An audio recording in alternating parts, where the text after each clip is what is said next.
restoration project. This is a Musique brand tube radio, AM only. I have a sticker from it that says it was purchased March of 1936, and the caps are shot. And I'm gonna pull it out and look at it again and see what I need to do to it. Also probably give a good dust off too. Get everything pulled out and look at it a little bit better. Serial number is 20235, so then the model number is probably what's up here, 13928. I'll throw that into Google, see what comes up. Or that's the serial number of the cabinet, and this is the serial number of the chassis. And we'll take a look here. Alright, well now we're up on the bench. Transformer's got a little bit of rust on it. We know for sure a couple of the caps have leaked. Actually, all three of them have probably leaked. Let's see. Flip it over.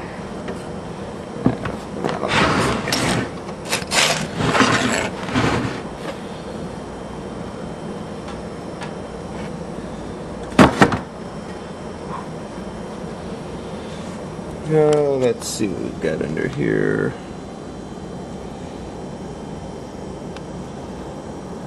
There's actually not all that much stuff under here. I've seen worse. That's probably a cap, transformer. I know two of those drum capacitors have leaked. Gotta pull them, try to get a model number off of them. Pull some of this other stuff, try to just get model numbers, find out what I need to replace. Fuse down there, okay, that's what that is. Let me see if I can pull one of these top caps real fast. Okay, well the two big ones are out, and the third one I'm just going to leave in for now. They actually came out really easy. I didn't even have to desolder anything at all. It's amazing how simple this actually is when you start breaking it down and start thinking about it instead of just looking at it. This one, of course, has the model number worn off, although there's a little bit of an outline there. I can see an H. And this one, which looks identical, says 3H29. So I'm going to say the other one is most likely a 3H29 as well. Now here's what's interesting. This capacitor weighs next to nothing, and if you shake it, I don't know if you can hear anything, there's a little bit of a rattle going around in there. This one is considerably heavier, at least 3 or 4 times as heavy, and if you shake it, you hear a little bit of liquid rattle around in it.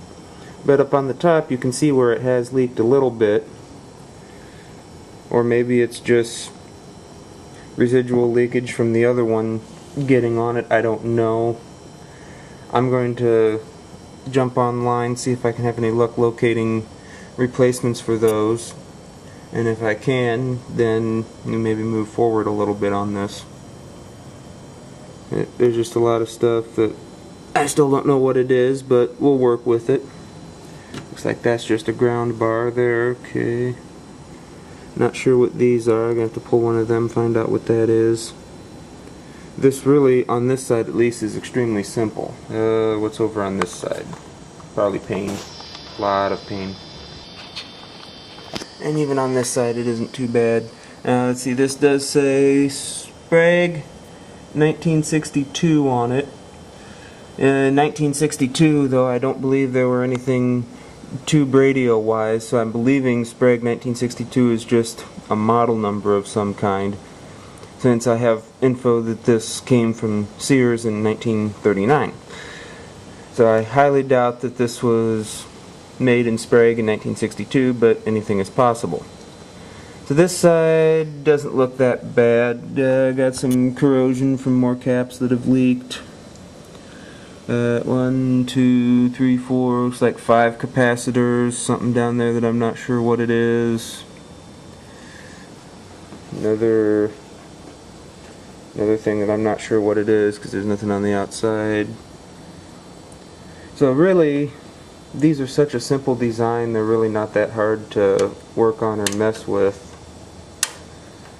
But I'm going to jump online, see if I can find anything on these caps. And then the 5 tuning tubes are up underneath the shroud up here. So, I'm going to jump online and see if I can find anything on these stupid caps. I have no idea what those things are going to end up being.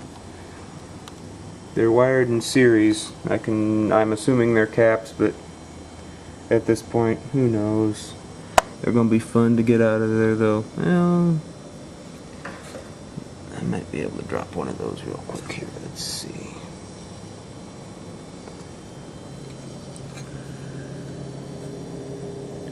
Desolder that. I might be able to drop one of these out. There's another wire there. Yeah, I'm not even sure how these connect in here. I'm just going to have to play with it. Well, that's not what I was expecting. I have absolutely no idea what that thing is, but I know it's not a capacitor. I'm going to try pulling off one of these big ones down here with the marks on it.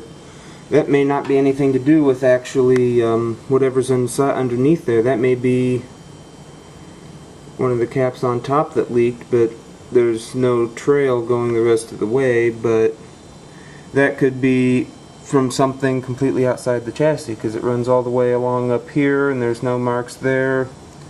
It's entirely possible that something leaked under the chassis and that didn't actually come from anything within the radio itself. Let's pull off one of those bottom ones. I want to see what's under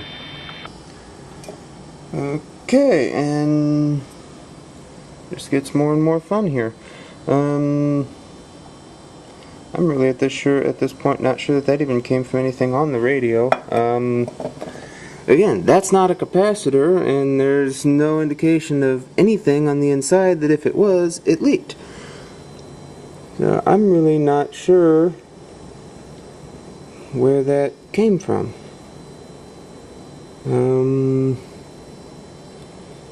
That's not a cap, so I'm not really sure what that is, but I think I'm just gonna keep playing with it a little bit more, see if I can find replacements for those 2 caps and see where we go from there.